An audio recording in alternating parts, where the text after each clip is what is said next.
साथियों नमस्कार। आज है 3 जुलाई 2025 ईस्वी और आज देखेंगे आज का करंट अफेयर्स। पहला है कोल्हापुरी चप्पल। कोल्हापुरी चप्पल, कोल्हापुर कहाँ है? महाराष्ट्र में एक जगह का नाम है। वहाँ का एक चप्पल फेमस है कोल्हापुरी चप्पल, जो एक पारंपरिक हस्त निर्मित लेदर का चमड़े का चप्पल है जिसे जीआई टैग भी मिला है। ये न्यूज़ में क्यों है? क्योंकि एक इटली के एक कंपनी है जिसका नाम है प्रदा।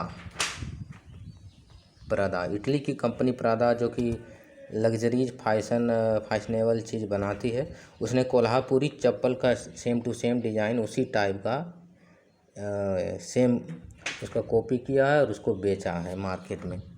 तो ये कहीं ना कहीं जो इंटेलेक्चुअल प्रॉपर्टी राइट है, अंतर्राष्ट्रीय बौद्धिक अधिकार, उसका उल्लंघन है। जैसे ये अंतर्राष्ट्रीय बौद्धिक अधिकार मतलब क्या हो? कोई भी व्यक्ति जो अपने मस्तिष्क से कोई क्रिएशन करता है, चाहे वो लोगो हो, चाहे वो म्यूजिक हो, चाहे वो कोई वीडियो बनाता है। जैसे कोई कंपनी मान लीजिए टी सीरीज म्यूजिक बनाती है और उसी सेम टू सेम म्यूजिक उसी धुन पर कोई दूसरा कंपनी बना देती है, तो उस पर कॉपीराइट स्ट्राइक आ जाता है, क्योंकि वो उस पर टी सीरीज का अधिकार है कॉपी करने का।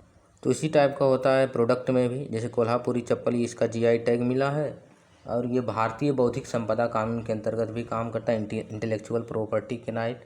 और इटली बिना क्रेडिट दिए, बिना कोल्हापुरी चप्पल को क्रेडिट दिए सेम टू सेम मार्केट में बेचने लगी। तो पीटी में पूछा जा सकता है कोल्हापुरी चप्पल को जीआई टैग मिला है। किस कंपनी ने कोल्हापुरी चप्पल को मतलब कॉपी करके मार्केट में बेचा? तो इटली की एक कंपनी है प्रदा। तो इससे अंतर्राष्ट्रीय बौद्धिक कानून का उल्लंघन हुआ। अगला है प्रस्तावना। न्यूज में है तो प्रस्तावना से संबंधित जानते हैं प्रीलिम्स फैक्ट। क्यों न्यूज में है? अभी जो एट प्रेजेंट गवर्नमेंट है उसका कहना है कि प्रस्तावना में जो दो शब्द जोड़े गए, एक है सेकुलर का मतलब होता है पंथ निरपेक्ष या धर्मनिरपेक्ष, और एक है समाजवाद, सोशलिज्म। तो इसको जो इंदिरा गांधी सरकार के द्वारा 1976 में जोड़ा गया था 42वां संविधान संशोधन। तो पहला पीटी फैक्ट कि प्रस्तावना में समाजवाद और पंथ निरपेक्ष शब्द कब जोड़ा गया? तो 42वां संविधान संशोधन 1976 में। इसमें भी कंफ्यूज बहुत सारे एस्पायरेंट होते हैं कि ये 76 है या 74 है। तो इसको याद करने का तरीका है 4 और 2 को ऐड करेंगे तो कितना होगा? 4 प्लस 2 6, तो यानी कि 76 होगा।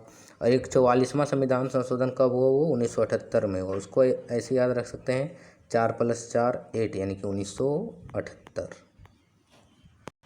तो प्रस्तावना में 42वां संविधान संशोधन, जिसे लघु संविधान मिनी कॉन्स्टिट्यूशन भी कहा जाता है, क्योंकि उस संशोधन के द्वारा संविधान में बहुत सारे चेंजेज किए गए थे। तो उसी संशोधन के द्वारा प्रस्तावना में जोड़ा गया समाजवाद, 3 शब्द जोड़ा गया। कौन कौन? ISS याद करने का तरीका। आई से इंटीग्रिटी मतलब अखंडता जिसको खंडित नहीं किया जा सकता, जिसको तोड़ा नहीं जा सकता। दूसरा है सेकुलर यानी पंथ निरपेक्ष या धर्मनिरपेक्ष, और एक है सोशलिज्म यानी समाजवाद। अखंडता मतलब देश को अखंड बनाना है, देश में जो क्षेत्रीय जो अखंडता है उसको बनाए रखना है, यूनिटी बरकरार रखना है। सोशलिज्म यानी समाजवाद का अर्थ क्या होता है? समाजवाद का बेसिक सा मतलब है समाज में कल्याणकारी योजनाएं लागू करना, समाज में जो समानता है उसको कायम करना, आय जो इनइक्वलिटी यानी असमानता को दूर करना, लोगों को एक समान ट्रीट करना। जैसे वेलफेयर स्कीम जो वगैरह बनाया जाता है, गरीबी दूर करना, आय असमानता कमी करना, यही सब समाजवाद का उद्देश्य है। दूसरा आता है पंथ निरपेक्ष या धर्मनिरपेक्ष सेकुलर कास्ट का मतलब क्या है कि राज्य का कोई धर्म नहीं है, राज्य किसी भी धर्म को मानती नहीं है, उसका ऑफिशियल कोई रिलीजन नहीं है इंडिया का, और राज्य यानी इंडिया सभी धर्मों को एक समान दृष्टि से देखती है, उसका भेदभाव नहीं करती है और सभी धर्मों का समान संरक्षण प्रोटेक्शन करती है। धर्मों से दूरी नहीं है, धर्मों की संरक्षण है और धर्मों की सम्मान करती है राज्य।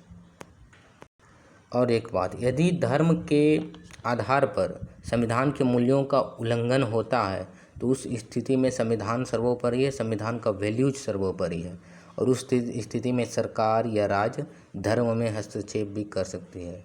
जैसे आपको नमाज पढ़ने का अधिकार है, तो ये मतलब नहीं हुआ कि आप पब्लिक प्लेस में रोड पर सड़क पर नमाज पढ़िएगा, तो ये संविधान के मूल्यों का उल्लंघन हुआ। तो उस समय धर्म में हस्तक्षेप कर सकती है सरकार या राज्य। प्रस्तावना को संविधान का सार क्या कहा जाता है? यदि संविधान के मूल्यों का पढ़ना है, फिलोसफी पढ़ना है, संविधान का दर्शन, तो आप प्रस्तावना पढ़ सकते हैं। इसमें एकता है, बंधुता की बात कही गई है, समानता की बात कही गई है, न्याय की बात कही गई है, स्वतंत्रता की बात कही गई है।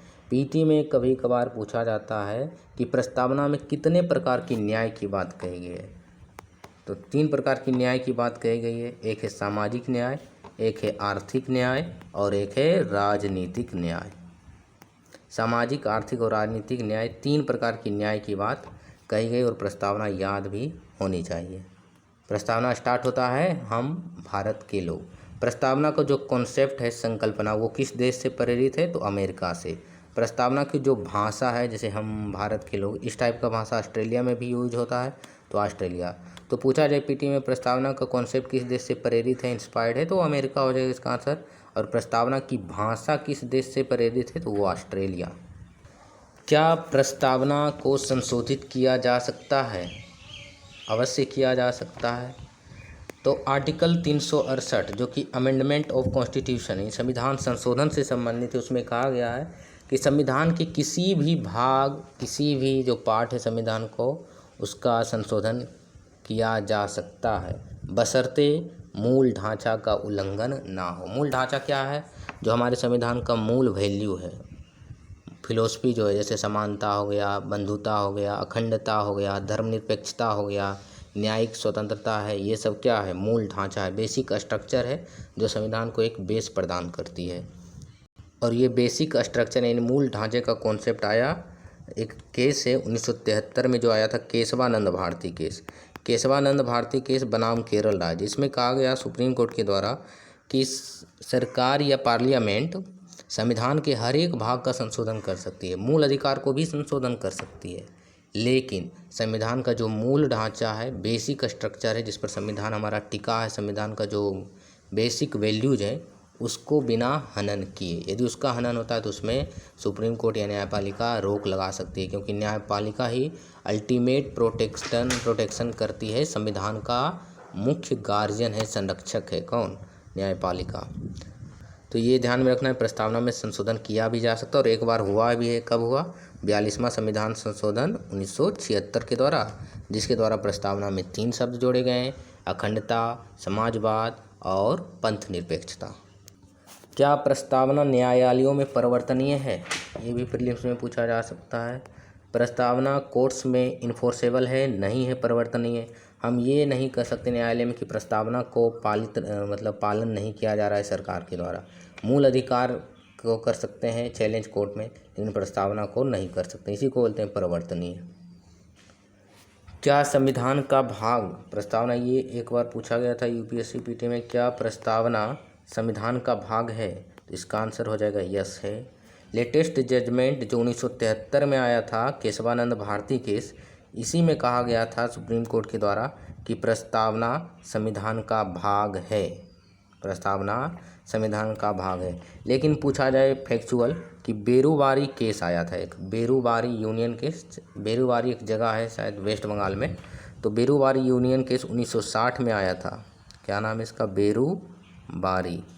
बेरुवारी यूनियन केस में कहा गया था न्यायालय के द्वारा कि प्रस्तावना संविधान का भाग नहीं है, लेकिन जो लेटेस्ट जजमेंट होता है वो मान्य होता है, एप्लीकेबल होता है। तो लेटेस्ट है 1973 में कहा गया प्रस्तावना संविधान का भाग है, लेकिन प्रस्तावना में संशोधन किया जा सकता है, लेकिन मूल ढांचे को बिना हनन किए। प्रस्तावना में कितने प्रकार की समानता या समता या इक्वलिटी की बात कही गई है? तो 2 प्रकार की इक्वलिटी, एक है प्रतिष्ठा की समता और एक है अवसर की समता या समानता।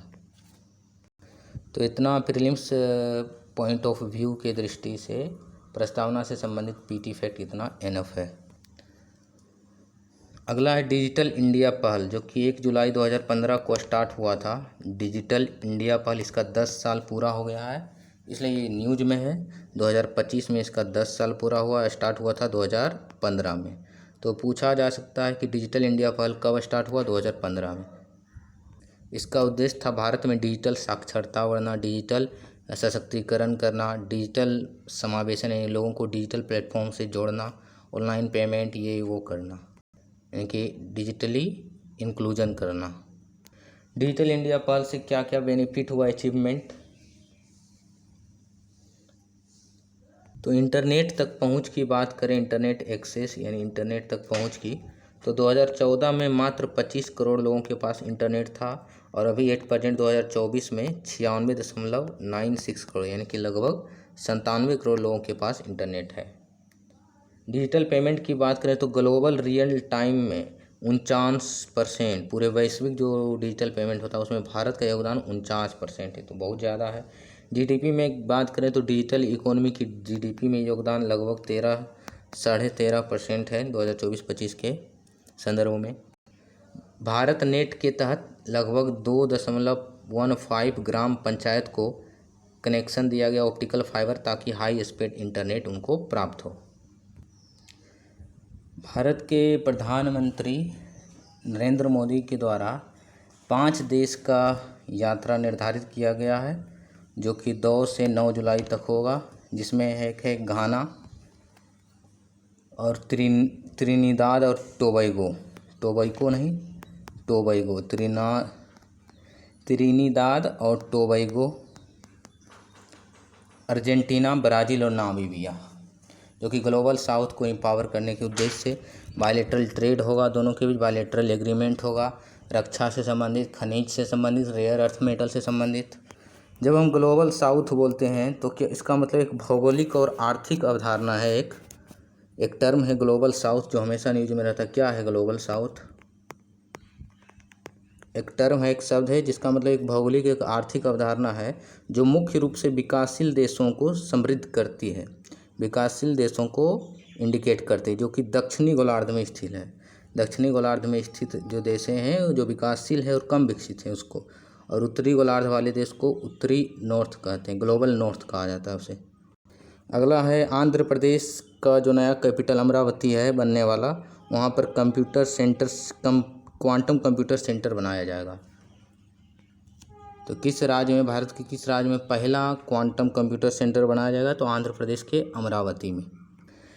चीन ने डीएपी के जो निर्यात है एक्सपोर्ट पर रोक लगा दिया है, रिस्ट्रिक्शन लगा दिया है। क्यों? इसका तर्क क्या दिया गया चाइना की तरफ से? चाइना की तरफ से दिया गया कि जो घरेलू मार्केट में डीएपी की खपत है, मांग है, वो उसकी पूर्ति नहीं कर पा रहा है, और साथ ही साथ जो बैटरी वगैरह बनाने में फॉस्फेट का प्रयोग किया जाता है, इसलिए वहाँ पर उसका प्रयोग हो रहा है और डीएपी बनाने में उसका कम प्रयोग हो रहा है। तो भारत पर क्या प्रभाव पड़ेगा? भारत बहुत सारा आयात करता है, लगभग 2024-25 में लगभग 22.9 लाख टन डीएपी आयात किया था भारत ने चीन से, और अभी 2025 में एक भी नहीं किया है।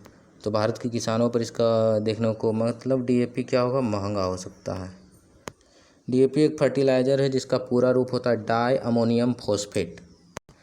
पूछा जाए भारत में सर्वाधिक यूज होने वाला उर्वरक का नाम, तो यूरिया है। यूरिया जिसका फॉर्मूला होता है NH2CONH2। एक बात, यूरिया में केवल नाइट्रोजन पाया जाता है जो उर्वरक की भांति काम करता है, जबकि डीएपी में नाइट्रोजन भी पाया जाता है और फास्फोरस दोनों पाया जाता है। तो किस उर्वरक में नाइट्रोजन और फास्फोरस दोनों पाए जाते हैं? डीएपी में। किस उर्वरक में केवल नाइट्रोजन पाया जाता है? तो यूरिया में। यूरिया में 46% नाइट्रोजन पाया जाता है, जबकि डीएपी में 46% फास्फोरस पाया जाता है। अगला, ड्रोन के माध्यम से ब्लड सप्लाई होगा अन्य हॉस्पिटलों में।